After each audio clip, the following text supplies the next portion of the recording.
Bonjour, je m'appelle Sylvain Ruel. J'ai toujours été passionné par comprendre comment fonctionne l'organisme humain, qu'est-ce qu'on vient faire sur Terre, comment fonctionne l'univers, la nature, tout ça, je trouvais ça passionnant. Cette passion pour la nature avait une dissonance avec ce qu'on vivait dans le monde actuel. Il y avait des choses qui me paraissaient un peu louches. Depuis déjà tout petit, j'ai toujours senti qu'il y avait quelque chose qui était un peu étrange. Alors j'ai toujours eu tendance à vouloir prendre un peu de recul, de m'intéresser à plein de choses, j'étais très curieux. Et là, avec ce qui se passe en ce moment, je me sentais poussé pour pouvoir faire cette vidéo-là qui donne ma vision en prenant un peu de hauteur, de recul, avec tout ce que j'ai pu apprendre dans ma vie passée, sur ce qui se passe actuellement. Alors c'est quelque chose de positif, hein. Ne vous inquiétez pas, on voit plein de choses sur Internet. Là, on passe dans une transition en fait de société. Alors, je voulais apporter ma vision sur cette transition de société. Il y a la nature qui a ses propres lois. On est loin de tout connaître. Il y a plein de mystères encore. D'ailleurs, à chaque fois qu'on ouvre un nouveau chapitre, une nouvelle connaissance, on se rend compte à quel point on est ignorant, en fait, qu'il y a plein de choses qu'on a du mal à comprendre. Mais dans cette société moderne qu'on avait, on était un peu prétentieux, on a l'impression qu'on était meilleur que la nature, qu'on pouvait tout contrôler. Et ça, voilà, c'était une erreur du passé qu'on va pouvoir essayer de réparer dans le futur qu'on est en train de créer, qui est déjà en train de se mettre en place. Alors voilà, il y a des lois naturelles et des lois antinaturelles, on va dire, par prétention, par économie, par plein de choses qui s'est passé, plein d'erreurs qui s'est passé dans le passé. Donc le but, ce serait d'éviter de les recommencer. Donc j'ai envie de vous faire un peu une vision globale de la société sur ce qu'était avant, la société qu'on est en train de quitter, et ce qui est déjà en train de se mettre en place, qui est déjà en place sur le nouveau monde qui est en train de se créer, pour aider les gens qui ont du mal des fois à passer le cap ou à pas voir vraiment ce qui se passe, pour leur apporter une autre vision. D'accord? Donc, on avait par exemple une vision avant que c'était la loi du plus fort. Qu'il fallait que, voilà, même la nature était comme ça, il y avait des prédateurs, c'était les plus forts, c'est eux qui devaient régner, et puis voilà, il y avait les petits, voilà, les végétaux qui étaient mangés par des animaux, les autres animaux qui mangeaient les animaux, et ça faisait une vision pyramidale, où il y avait la base, et puis au-dessus, il y avait l'élite. Et ça, voilà, c'est une vision erronée qu'il faut complètement tout casser, parce que même par rapport à toutes les personnes qui étudient un petit peu ce fonctionnement de la nature, on se rend compte qu'en fait, on est plutôt un cercle. Et que la nature, eh ben, voilà, il y a des petites pousses des bactéries, il y a de la végétation, après il y a les animaux qui le mangent, après il y a d'autres carnivores qui mangeaient ces animaux-là, ou autres, après il va y avoir des humains, après il va y avoir ces animaux, ces plantes et ces humains qui vont mourir, qui vont retourner à la terre va être mangée par des bactéries, qui vont donner des plantes, des pousses. Il n'y a pas de supérieur, de plus fort, de quoi que ce soit. C'est vraiment une roue qui tourne et on est inscrit à l'intérieur d'un cycle de vie qui est tout à fait naturel et qu'il faut respecter. Donc ça déjà, c'est bien de pouvoir modifier un petit peu sa vision de pensée en disant que c'est pas une guerre. Voilà, c'est l'ancien monde, ça, la guerre, partir combattre, et l'autre qui va plutôt avec la nature. Donc combattre la nature, aller avec la nature. Et à chaque fois, je vais faire le lien un petit peu avec ça. Parce qu'on s'est rendu compte que justement, au niveau des animaux, justement, il y a beaucoup plus de coopération, même des gros animaux comme des requins qui vont avoir des petits poissons qui vont nettoyer leurs dents, qui vont nettoyer leur peau, des bactéries qui sont là. Nous, on est constitué de 10 fois plus de bactéries que de cellules humaines. Donc c'est vraiment une coopération entre la nature, les bactéries, entre les animaux. Tout est fait pour être en harmonie. À partir du moment où on arrête cette harmonie, là, il va y avoir des, des soucis qui vont arriver, que ce soit dans tous les domaines. Je vous prends par exemple le domaine de l'agriculture. L'agriculture, on s'est dit, bah voilà, avec nos petits cerveaux bien mentalisés de gens qui ne s'inscrivent pas dans la nature, qui partent en guerre contre la nature, on s'est dit, voilà, la nature elle est mal faite, on va donner des pesticides pour détruire les plantes qui sont là pour nous gêner, on va donner des engrais pour les aider à pousser, on va mettre des pesticides, on va mettre des insecticides, on va mettre des OGM pour pouvoir faire plus de plantations. Mais qu'est-ce qu'on... Là aujourd'hui, ça y est, on a assez de recul. On se rend compte que, d'ailleurs toutes les études le montrent, hein, un fruit qui est poussé comme ça, il est gorgé d'eau pour qu'il pèse plus lourd parce que ça apporte plus de bénéfices, mais aussi il est complètement dénutri. Il n'a plus du tout de vitamines par rapport à ce qu'il y a avant. avait avant. Alors si ça c'était l'ancien monde, si on va dans le nouveau monde, on arrive à la permaculture. La permaculture, là on va avec la nature, on regarde la nature, on voit comment ça fonctionne et on va aller avec. Et là on se rend compte qu'on peut avoir beaucoup de productions qui sont chargées en nutriments, en goûts qui sont vraiment bons et qu'on peut vraiment nourrir énormément et qu'il n'y a pas besoin de beaucoup d'entretien. On n'a même quasiment pas besoin d'arroser. Tout se fait naturellement. Il y a des plantes qui protègent d'autres plantes, qui vont permettre de maintenir l'humidité du sol. Donc tout est bien pensé. La nature, il y a tout qui est gratuit. Là, c'est vraiment la facilité, la gratuité, et ça va dans le sens du nouveau monde qui est en train de se créer, qui était déjà là, mais voilà qu'on retrouve et qu'on va aller avec les erreurs du passé, avec la technicité qu'on a développée, qu'il y a aussi des points positifs et qu'on va pouvoir apporter pour améliorer le monde. Donc ça, c'est au niveau de l'agriculture. Si on voit par rapport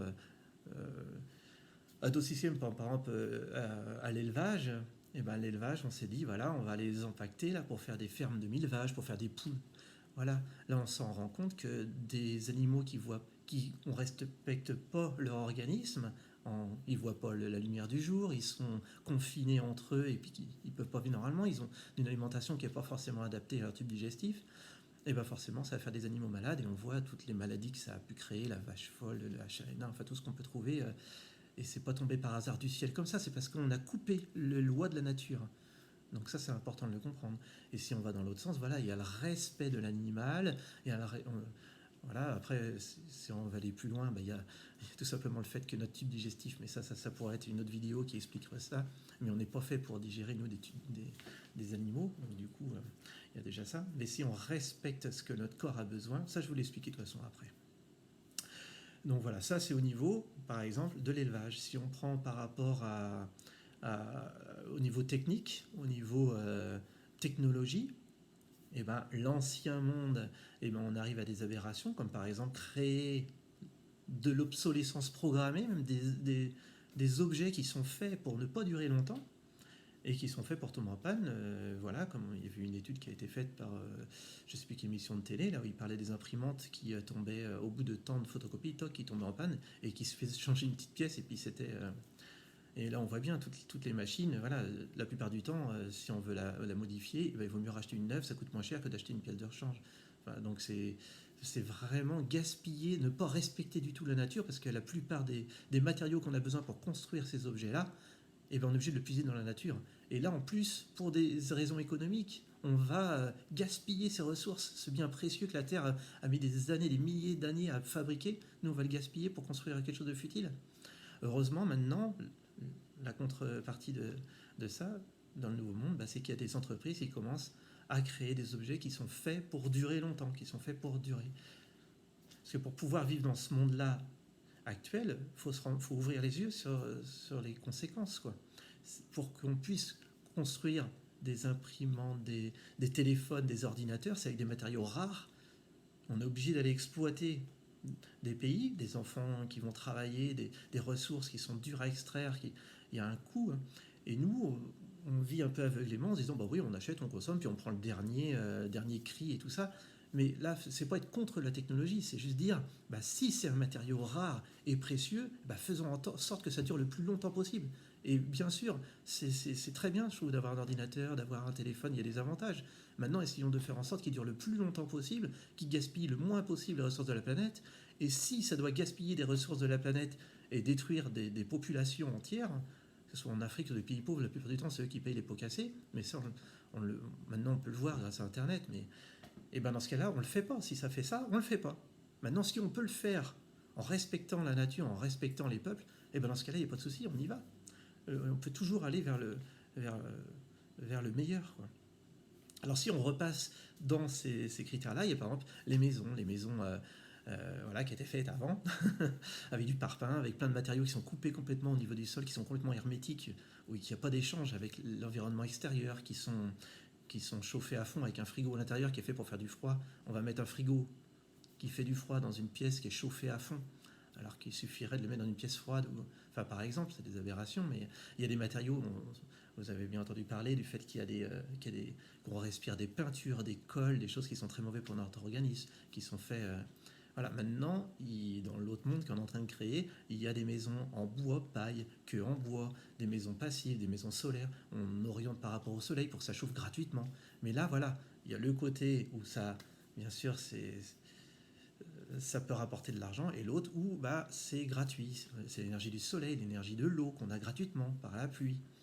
Il y a plein de choses comme ça qui peuvent être gratuites. Donc ça, c'est le futur qu'on est en train de créer. Voilà, c'est des choses gratuites. On est fait pour vivre naturellement. Les animaux ne se posent pas la question s'ils doivent payer quoi que ce soit. Ils vivent. On a le droit de respirer, de manger, de vivre, de se protéger naturellement, gratuitement. Donc là, c'est ce qu'on est en train de vivre.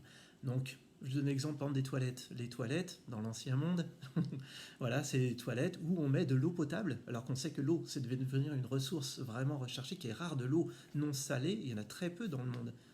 La plus grande source, c'est de l'eau salée. Et de l'eau potable, il y en a très peu. Et les nappes phréatiques, en plus, sont polluées. Donc voilà, donc c'est vraiment un bien très précieux. Eh bien, on va faire nos besoins dedans, quoi.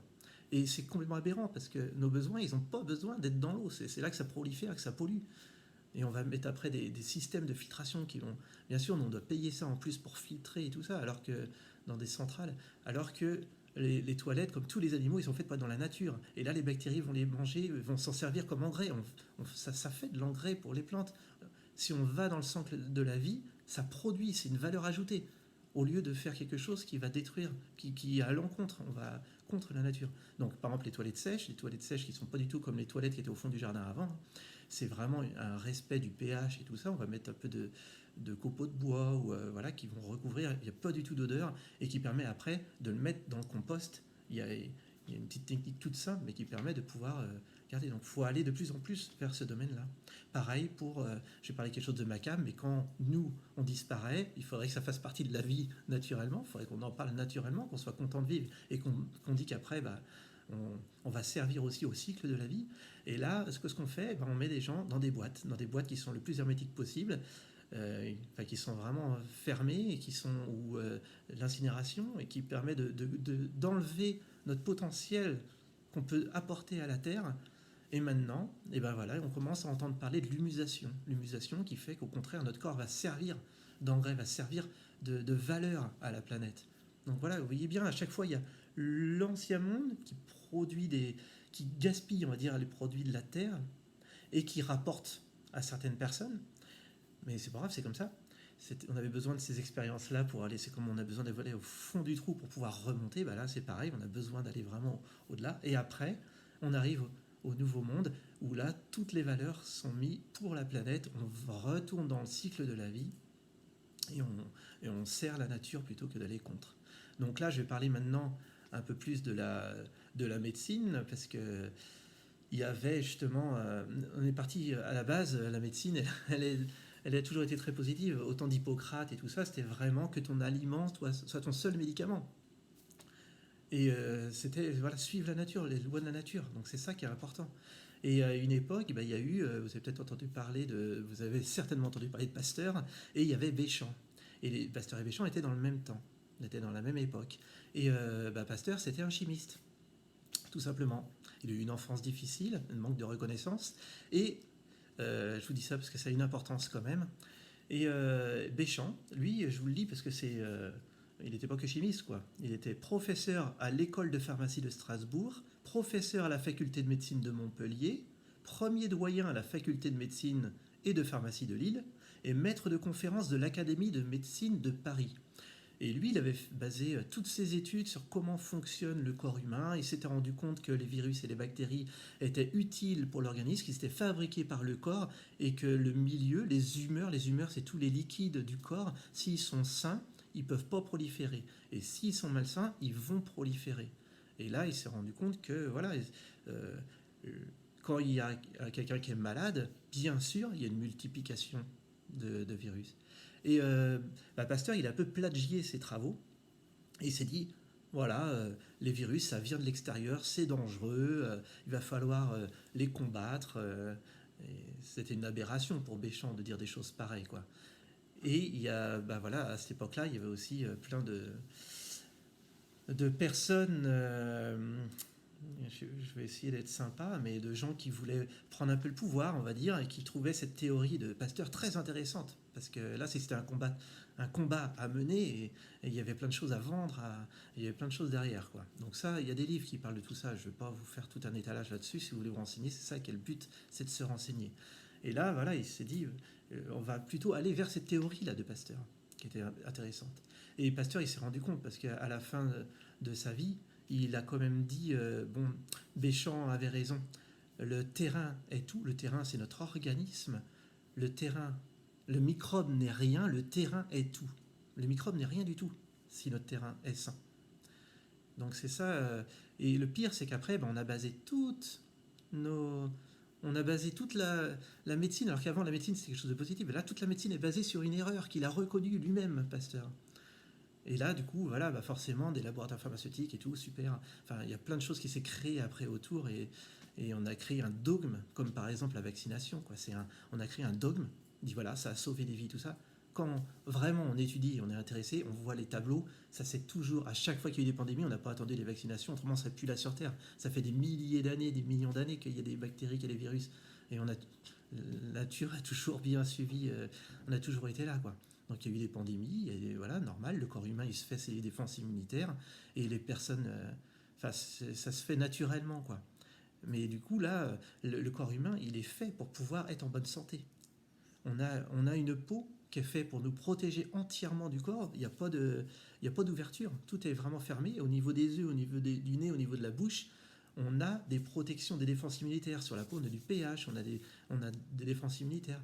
Quand on prend un aliment par la bouche, ça ne va pas rentrer dans notre organisme comme ça. Ça passe par la lumière intestinale, c'est l'intérieur. C'est un tube qui est à l'intérieur, mais qui ne rentre pas dans le corps, qui va de la bouche à l'anus. Et il ne rentre pas dans le corps. Pour qu'il puisse rentrer, il faut qu'il passe la barrière intestinale. Et dans les poumons, il faut qu'il passe au niveau des alvéoles pulmonaires.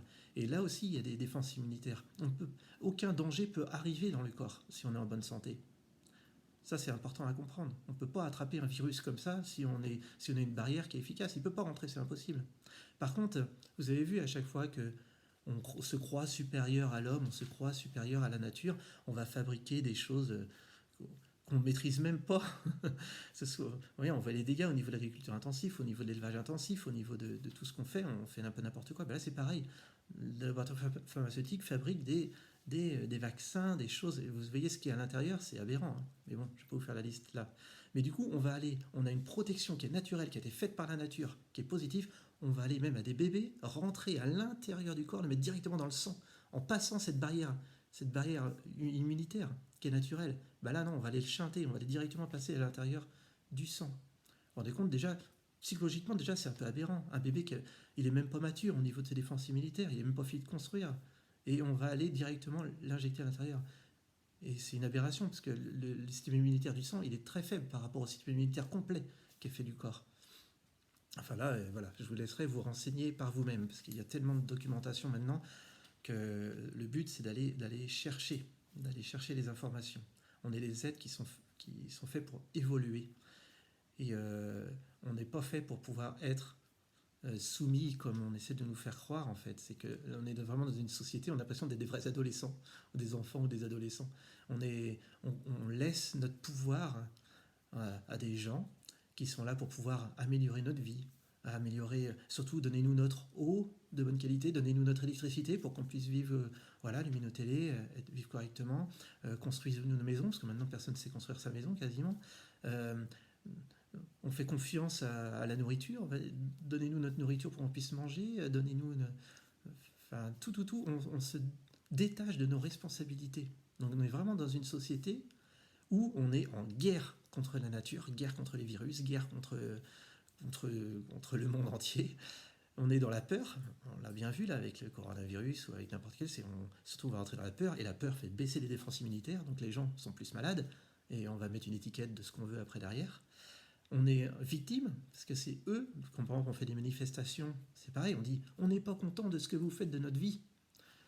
Ouais, mais c'est qui est responsable de ta vie? Est-ce que tu dois donner ton pouvoir à quelqu'un d'autre, ou est-ce que c'est pas mieux d'essayer de prendre sa vie en main et d'être responsable de sa vie? Donc je pense que ça va vers le nouveau monde, prendre les responsabilités de sa vie, de ses choix, de ses achats, de l'éducation de ses enfants. Voilà. Et cette société ancienne était aussi essayer de mettre tout le monde pareil. On est tous identiques, on doit tous avoir les mêmes, même vaccins, alors qu'on est tous des êtres conscients différents, des tailles, des poids, des, des besoins différents. Et non, c'est tous identiques. Vous voyez, même dans le monde maintenant, il y a tous les mêmes chaînes de magasins, les mêmes chaînes d'alimentation, tous identiques. Alors ça, c'est l'ancien monde, la guerre, la peur, les victimes, tous pareils. Et on va aller vers un nouveau monde plus positif et bienveillant, où là, c'est la paix, respecter les lois de la nature, la confiance en la vie, parce que la nature nous donne, lâcher les peurs, avoir confiance, le corps sait se défendre tout seul, être responsable de sa vie, la responsabilité, et on est tous uniques, on a vraiment de la valeur, on a vraiment des compétences différentes, et chacun, tout le monde, il n'y a pas de personne de supérieur, d'inférieur, on est tous avec notre potentiel, avec nos compétences, avec nos pensées, nos idées, et ils sont tous magnifiques, on n'a pas besoin d'avoir des diplômes, d'avoir des costards, d'être bien à l'aise à parler avec le public. Même quelqu'un d'extrêmement timide, s'il est à l'aise à l'écrit, ben il écrit. Ses idées ont autant de valeur que les autres. Et c'est reprendre son pouvoir, reprendre sa part de divinité qu'on a en nous. Et c'est ça qui est important, quoi. C'est de retrouver notre part. Donc, je voulais terminer parce que c'est vrai qu'il y a des gens qui disent « Oh là là, il est vraiment en guerre contre l'ancien monde », mais c'est vrai qu'il y a de quoi, franchement, quand on commence à prendre du recul et qu'on voit tout ça, on a vraiment envie de réveiller des fois des personnes, parce que quand on voit la vie qu'on peut avoir, et tout le monde le veut, cette vie-là, mais c'est par peur. C'est par peur qu'on n'ose pas y aller, parce qu'on se dit, on a basé tous nos systèmes de croyances sur des dogmes, et si on ouvre les yeux, mais qu'est-ce que ça va être après? L'inconnu a toujours fait peur. C'est pour ça que le fait de se renseigner, d'aller se documenter, ça permet d'enlever des peurs, parce qu'on va vraiment construire des bases solides de connaissances.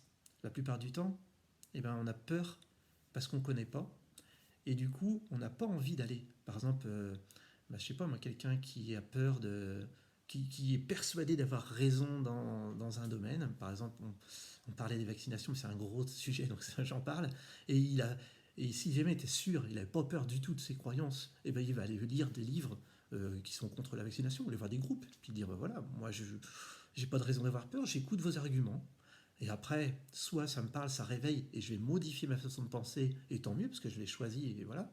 Ou alors, ça va pas du tout avec ce que je pensais, et ça me paraît complètement aberrant, et je l'ai écouté, je l'ai intégré, et par rapport à mes connaissances, je considère que c'est pas quelque chose de positif, et que c'est pas quelque chose de vrai pour moi. Et il n'y a pas à critiquer, c'est juste, voilà, il n'y a pas à avoir peur, il faut aller dans les domaines qui nous posent problème, ou si jamais on a peur de perdre nos croyances, c'est parce que nos racines ne sont pas assez profondes et qu'on a plutôt manque de connaissances à ce sujet. Donc il ne faut pas avoir peur d'aller se renseigner. Et justement, cet ancien monde-là, alors je vais terminer là-dessus sur cet ancien monde et le nouveau monde, parce qu'il y en a à qui ça fait peur, tout ça. Mais en gros, au contraire, c'est que ce qui fait peur, c'est vraiment le fait de ne pas comprendre et le fait de se sentir victime. On dit que ça peut arriver sur n'importe qui. Donc l'ancien monde, voilà, il y a une société qui est faite d'une façon, et qui, vu qu'il est branlant un petit peu, qu'il y a des choses un peu tordues, tout le monde se rend compte que c'est un peu tordu, il essaie de mettre des rustines pour que ça puisse tenir le maximum possible. Donc quand vous voyez par exemple une ruche avec des abeilles, quand il y a un agent extérieur qui arrive, ils vont l'entourer de propolis pour pouvoir qui va pas infecter le reste de la ruche. Donc on va mettre du propolis dessus pour sauver un peu le reste de la ruche. Donc là, c'est un peu le même système. On a une société. Si quelqu'un se rend compte que quelque chose ne va pas dans cette société-là, il va commencer à prévenir les autres, forcément. On est fait pour pouvoir aider notre prochain. Si on commence à vouloir essayer d'en parler aux autres, là, ils ont un super bout de pansement propolis qu'ils mettent dessus en disant complotiste. C'est un complotiste. À partir du moment où on a l'étiquette complotiste, tout ce qu'on peut dire par la suite, ça y est, c'est fini. Ça sera mis à la poubelle parce qu'on a l'autocollant complotiste. Donc c'est un super système pour protéger cette espèce de monde qui est en train de s'effondrer, mais ça va pas tenir longtemps, c'est pas quelque chose de durable. Mais oui, la plupart des gens qui sont autour et qui vont entendre ça, qui n'ont pas envie de changer de monde, ils vont croire à cette étiquette complotiste. Alors si jamais on n'a pas envie de tout le temps de se frotter aux autres et puis d'avoir d'avoir des retours négatifs, des gens qui disent oh, t'es complotiste, machin, et ben on va aller sortir de cette société un petit peu, on va essayer de construire un monde un peu à part, à côté, un éco-hameau, quelque chose un peu de différent. Et là, là aussi, il y a un autre pansement de propolis pour pas infecter les autres, c'est de mettre le mot secte. Voilà. Dès que c'est un peu étrange, bizarre et tout ça, on va mettre le mot secte. Alors je dis pas que les sectes, ça n'existe pas, il y a toujours des gens qui veulent prendre le pouvoir et tout ça, mais, euh, mais c'est tellement facile de mettre, dès que quelqu'un pense différemment, de mettre le mot secte, et puis comme ça au moins on est réglé, on n'en parle plus, ils sont discrédités, et ça n'a plus aucune valeur. Donc si vous avez confiance en vos croyances et vous avez envie de savoir, et ben si vous allez discuter avec n'importe quelle secte du monde, vous pouvez très bien discuter, puis vous n'allez pas vous sentir attaqué. Et puis, ça ne va pas ébranler tous vos systèmes de croyances. Par contre, ils vont peut-être éveiller des questions que vous n'avez pas eues. Même la plus farfelue des idées, elle peut toujours vous apporter un point de vue que vous n'auriez pas imaginé. C'est pas pour ça que la globalité est vraie, mais au moins une partie vous a amené une certaine réflexion que vous n'auriez pas eue autrement. Donc, toujours pareil, l'histoire de peur ou l'histoire de confiance. De lâcher prise et de confiance. Alors, c'est pas utopiste du tout. Hein. On le vit dans la vie de tous les jours. Qui, ceux qui sont en train de construire le nouveau monde actuellement, ils le vivent tous les jours, ça. Le fait de faire confiance à la vie et que ce monde est en train de partir en miettes. Et tant mieux, c'est plutôt positif, parce que ce qui nous attend après, franchement, extraordinaire. Alors, je voulais vous reparler aussi du fait que la technologie, elle est vraiment utile, elle est positive. Parce que les connaissances qu'on a pu avoir, par exemple, grâce à la technologie, on a pu aller plus loin dans la physique quantique. Et la physique quantique, ça m'intéresse, je trouve ça passionnant. En fait, on arrive à aller au plus petit, la plus petite particule. À la base, on pensait que c'est l'atome le plus petit. Atome, d'ailleurs, ça veut dire indissécable, le plus petit morceau qu'on peut trouver sur Terre. Et grâce à la physique quantique, on a pu aller à l'intérieur, voir qu'il y a des quartz, voir qu'il y a des éléments qui sont à l'intérieur de la cellule. Et qu'en fait, c'est marrant, on a l'impression de zoomer, on a l'impression que c'est plus petit, et il y a encore autre chose, et il y a encore autre chose. Et on arrive à la physique quantique, à la théorie des cordes. Et la théorie des cordes, c'est que tout est vibration. Vous avez déjà entendu parler de ça. Il n'y a pas que des gens dans la spiritualité. On le savait intuitivement, les gens qui sont dans la spiritualité, mais maintenant c'est scientifique, c'est ça qui est bien dans ce qui est moderne, c'est qu'on commence à faire le pont entre la spiritualité et le monde matériel, et qu'il ne faut pas séparer les deux. On est vraiment, comme disait, je ne sais plus, j'ai perdu le nom de la célébrité qui a dit ça, la personnalité, c'était on n'est pas des êtres spirituels, enfin des êtres physiques en train de vivre une expérience spirituelle, mais plutôt des êtres spirituels en train de vivre une expérience physique. On est vraiment là pour pouvoir évoluer notre âme, évoluer notre être, évoluer notre énergie, comme vous voulez, selon vos croyances, mais on est là pour vivre une expérience. Donc c'est ça qui est vraiment le plus important. Donc tout est vibration. Soit une plante, une pierre, quoi que ce soit, c'est une vibration. Telle ou telle vibration va faire tel ou tel atome, va s'assembler, va pouvoir faire des... Voilà. Et tout ça, en plus, c'est contrôlé. On peut le contrôler par la pensée. La pensée, elle émet aussi une vibration. Et le fait qu'il y ait une vibration, ou du magnétisme, ou ce que vous voulez, c'est pas quelque chose de barré. Quand on voit un atome est produit quatre choses. Il produit de la lumière, de la chaleur, du magnétisme et d'électricité. Et on a un champ électromagnétique. Et la Terre a un champ électromagnétique. Et chaque cellule et chaque atome a un plan électromagnétique. Il produit de la lumière et de la chaleur. Et ça, c'est pas complètement loufoque. Voilà, c'est complètement normal. Alors quand on dit que quelqu'un il a du magnétisme et tout ça, il ne faut pas partir en courant en disant oh, il est fou. Non, non, c'est normal, tout le monde l'a, vous l'avez tous. On peut le développer, on peut le cacher, on peut faire ce qu'on veut, mais de toute façon, vous touchez quelqu'un, il y a du magnétisme qui passe. Vous pouvez le voir avec l'effet Kirlian, par exemple, une feuille d'arbre, voilà, n'importe quoi qui est vivant va émettre un champ électromagnétique, c'est tout à fait normal. D'ailleurs, si jamais vous êtes tout le temps devant la télé, devant un écran, et vous vous êtes peut-être rendu compte, vous touchez du métal ou une personne, et paf, vous allez voir un arc électrique qui va passer. Et bien vous allez marcher dans l'herbe, et vous allez voir que vous n'avez plus cet arc électrique. En fait, une petite parenthèse rapide, l'atome, c'est, on va dire, un proton, il y a des électrons qui tournent autour. Quand il y a des fils électriques qui passent, des courants électriques, les courants électriques vont voler les électrons. Donc, on aura moins d'électrons. Donc, le corps va devenir plus acide, plus positif. Et ça, c'est pas positif pour l'organisme. Donc, le fait, vu que le sol, il est chargé en ions négatifs, le fait de marcher pieds nus dans l'herbe, on va rééquilibrer le positif et le négatif, enfin que les atomes fonctionnent correctement parce qu'il y a autant d'électrons que de protons au niveau de la charge électromagnétique. Donc du coup, c'est naturel, il n'y a rien de bizarre là-dedans, Il suffit de marcher pieds nus dans l'herbe. Et voilà. Donc les perturbations électriques, ils vont être assez néfastes pour nous parce que c'est ce qui permet aussi aux cellules de discuter, de bien fonctionner, de réagir correctement, d'avoir une cohésion entre chaque, les neurones et tout ça, enfin toutes nos cellules vont communiquer. Et il faut qu'il y ait une bonne vibration. C'est ce qu'on parle des fois quand il y a des personnes qui vous disent que lui il est à tant de vibrations, ça c'est à tant de vibrations. Si par exemple vous écoutez, vous êtes dans des idées de peur et tout ça, vous baissez en vibration. Quand vous faites de la méditation, vous montez en vibration. Il n'y a rien de bizarroïde là-dedans, c'est chimique, on va dire. Et puis, il y a aussi autre chose, spirituelle, mais bon, voilà, on va y aller par étapes. Donc voilà, du coup, c'est important de respecter ce champ électromagnétique, de respecter ces vibrations et d'être dans des vibrations hautes qui vont plutôt nous faire sentir mieux.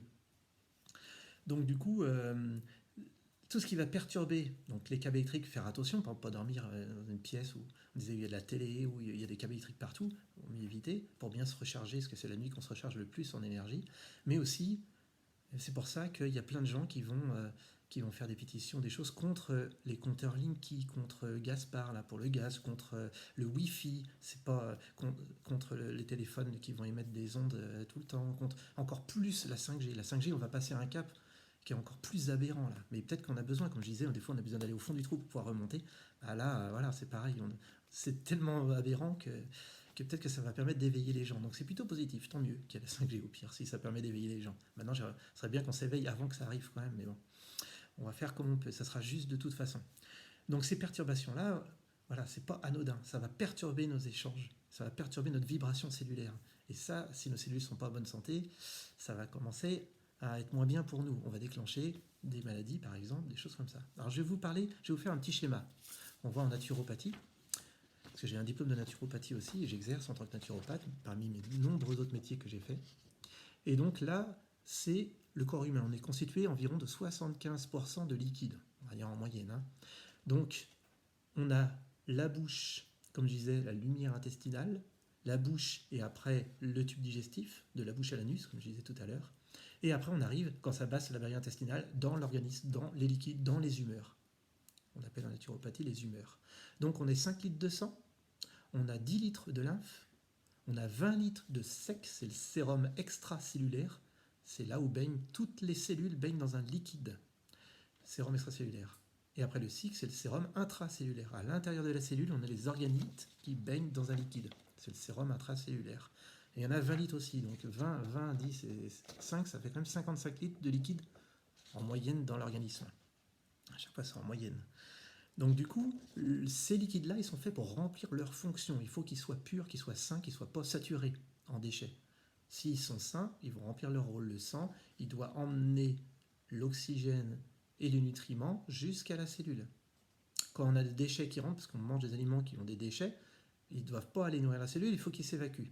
Et pareil, la cellule, quand elle va faire une deuxième digestion, on a la première avec une note de digestion et la deuxième de la digestion de la cellule, elle va prendre ce qu'elle a besoin, elle va rejeter les résidus cellulaires.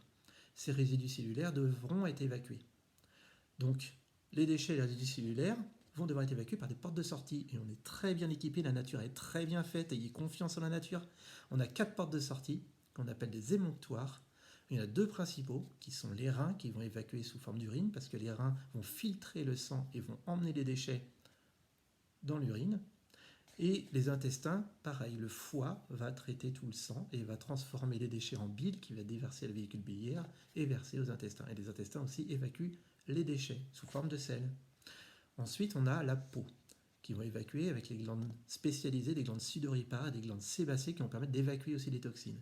Et les poumons qui vont évacuer les gaz carboniques, mais qui peuvent aussi évacuer des déchets quand on tousse, quand on crache et tout ça.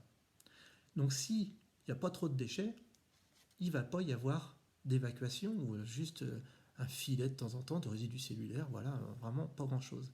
Maintenant, si on a trop de déchets, avec la nourriture, j'allais dire la malbouffe, mais c'est pas un terme que j'aime bien, mais la nourriture détériorée qui est complètement à l'inverse de la nature nous donne tout ce qu'on a besoin naturel sans qu'on la transforme, plus on va la modifier, plus on va la transformer, moins elle va être adaptée à notre tube digestif.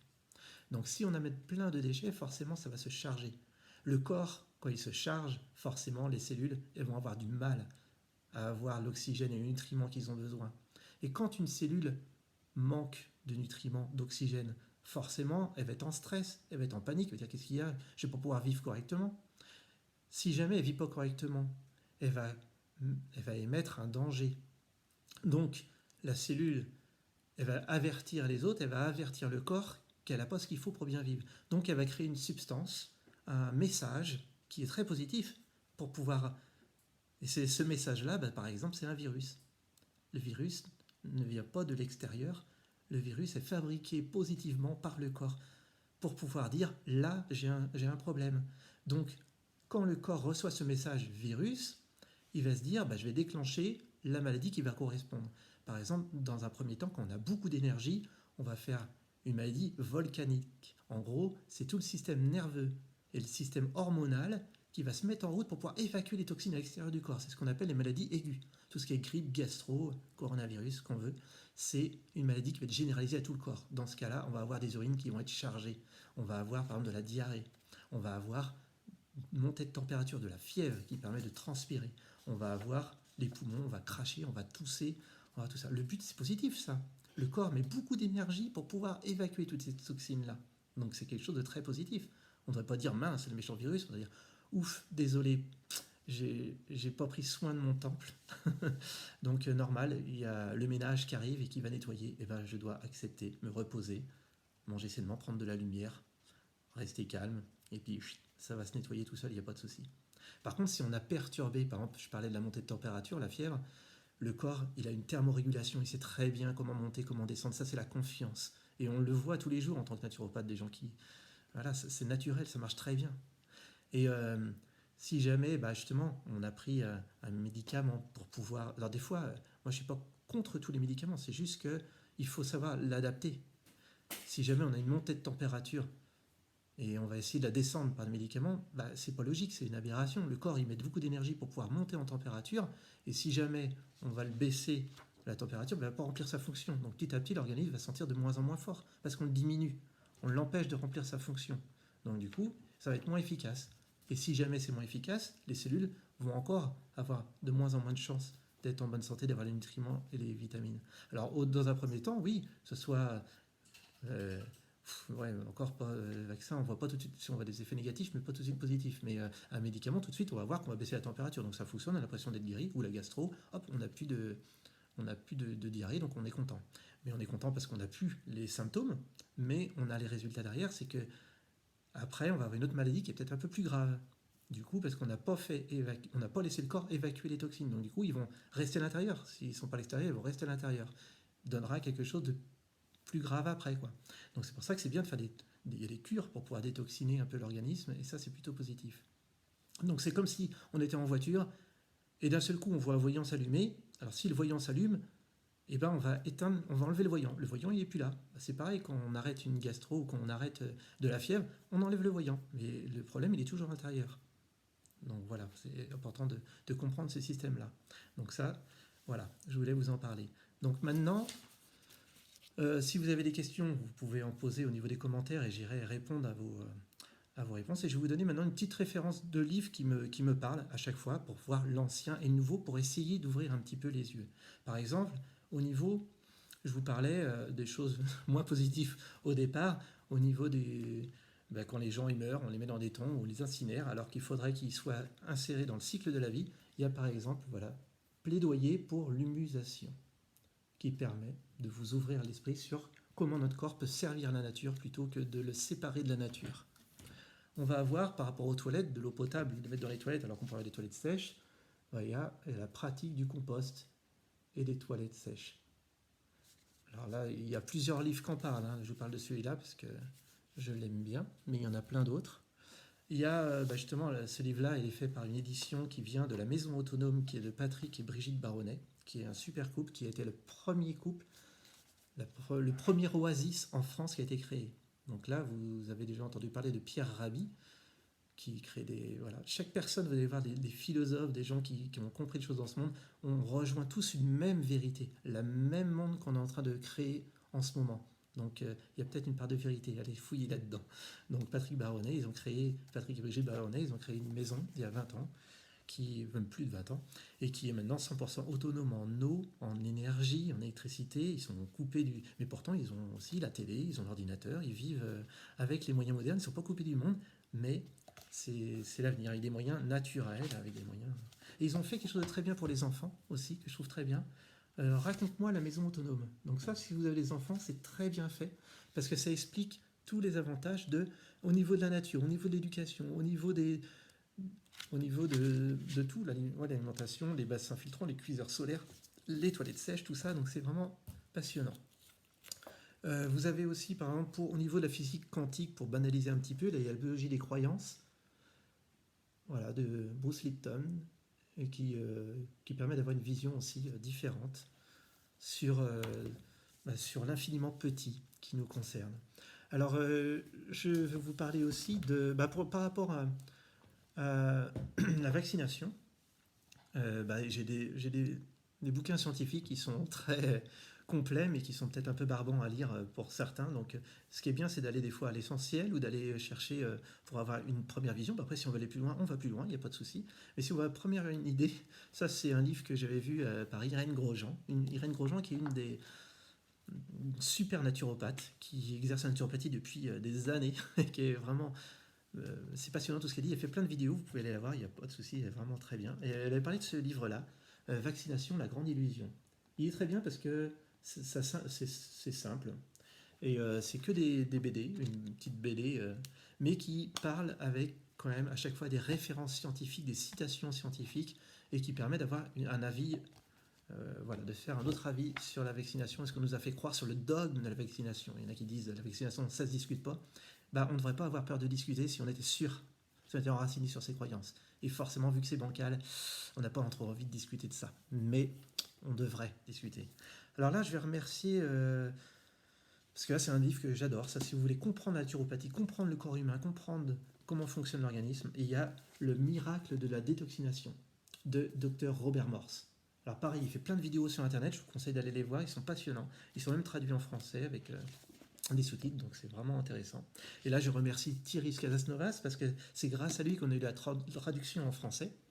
Donc voilà. Alors en parlant de Thierry Casasnovas, j'ai deux choses à vous dire. Premièrement, il a sorti un magazine qui s'appelle Régénère, et qui est passionnant. Il parle de plein de choses intéressantes, qui regroupe un petit peu toujours tout ce que dit... c'est ça en fait, la naturopathie, en fait, c'est regrouper toutes les... c'est d'aller... regrouper toutes les connaissances. Comme disait Pierre-Valentin Marchessault, qui est le père fondateur de la naturopathie moderne en France, c'est lui qui a créé la première école de naturopathie en France, et c'était que tout ce qui est bon, juste, doit rassembler les connaissances. Si on les met tous en commun, il y a une vérité, quelque chose qui va en ressortir. Vous allez pouvoir vraiment connaître le domaine et ça va englober. Vous allez comprendre pourquoi. Même des choses qui vont se contredire, vous les mettez dans votre machine de connaissances et vous allez comprendre pourquoi ça se contredit. Ils ont chacun une vérité. Tout n'est pas toujours tout blanc, tout noir. Il y a des vérités. Et c'est ça, c'est le fait d'assembler, ça va vous apporter quelque chose de positif. Par contre, l'inverse, l'ancien monde, tout ça, c'est plutôt diviser, essayer de rendre tout compliqué et de diviser, de séparer les choses et de devenir des spécialistes d'un domaine. Mais on ne peut pas être spécialiste d'un domaine si on comprend pas, si on ne prend pas un peu de retard. Il faut absolument comprendre l'ensemble. Et après, si on veut aller plus loin, on peut, mais il faut d'abord comprendre l'ensemble, de travailler au niveau holistique. Voilà, c'est mon petit message. Et Thierry Casasnovas, voilà, il apporte des éléments qui sont positifs. D'ailleurs, vous voyez ses premières vidéos où il était malade, et maintenant, comment il est joyeux, en santé et tout ça. On peut se dire qu'il y a une part de vérité là-dedans. Et de toute façon, oui, ça regroupe toutes les connaissances qu'on a actuellement. Mais voilà, il a eu un super... Alors lui, il était bien embaumé, comme beaucoup de gens, hein, mais de propolis. Surtout, il ne faut pas infecter les autres. Donc voilà, c'est un vendeur de compléments, d'extracteurs de jus, c'est tout ce qu'on veut pour pouvoir le discréditer. Mais franchement, vous pouvez voir les vidéos qu'il fait, voilà, vous pouvez avoir plein de connaissances. Irène Grosjean, j'en parlais, elle a fait un livre aussi qui s'appelle La vie en abondance, et qui est pas mal aussi, qui est très bien, qui regroupe un petit peu les connaissances de la naturopathie moderne. Voilà, j'ai fait un tour, il y en a plein de livres, vous pouvez trouver vraiment tout ce qu'il faut maintenant au niveau internet, au niveau de la bibliothèque, il y a tout ce qu'il faut pour pouvoir vous ouvrir un peu les connaissances, d'aller chercher, d'aller trouver des réponses, et de nous aider à fabriquer ce nouveau monde, à élever l'humanité. L'humanité est toujours passée par des cycles, est toujours passée par des changements, des civilisations qui se sont détruits et qui ont recommencé. Et là, maintenant, il faut arrêter un peu ce cycle-là et d'aller vers, voilà, vers une ouverture, d'aller enfin avec la nature, de respecter les lois naturelles, de respecter notre temple, notre corps, notre habitat pour l'âme. Il y avait une phrase comme ça, ça me vient comme ça, mais je ne sais plus ce que c'était. C'était prends soin de ton corps pour que ton âme ait envie d'y rester. C'est vraiment, j'aime bien cette phrase-là parce que ça, voilà, on a un temple, on a un corps qui est fait pour bien fonctionner. Si on prend soin, on respecte les lois de la nature, on se respecte soi-même, et ben notre âme va pouvoir se développer, prendre toute part dans notre vie et avoir une vie vraiment joyeuse, merveilleuse. Et je vous le souhaite de tout cœur parce qu'on est vraiment des êtres uniques et on a tous quelque chose à apporter dans ce monde-là. Et entrer dans cette vibration, vous allez voir comment ça donne de la joie, comment ça donne de la santé, de la bonne humeur. Et c'est tout ce que je peux souhaiter à chacun d'entre vous et au monde entier. Donc prenez soin de vous et puis propagez ces bonnes connaissances. Ça pullule de partout maintenant. Tout le monde commence à entendre parler et à mettre en place. On n'a pas besoin de partir en guerre contre l'ancien monde. Au contraire, on va partir construire ce nouveau monde-là et lui, il va partir naturellement de lui-même. Il va se dégrader, partir avec les bactéries et voilà, servir au nouveau monde. Mais on doit mettre plein d'énergie vers ce nouveau monde et pas aller vers la peur, vers ce qu'ils sont en train de dire à la télé, tout ça. On va plutôt vers la construction d'un nouveau monde qui est positif. Je pourrais en parler des heures, c'est passionnant. Et ben, je vous envoie plein d'amour et à une prochaine.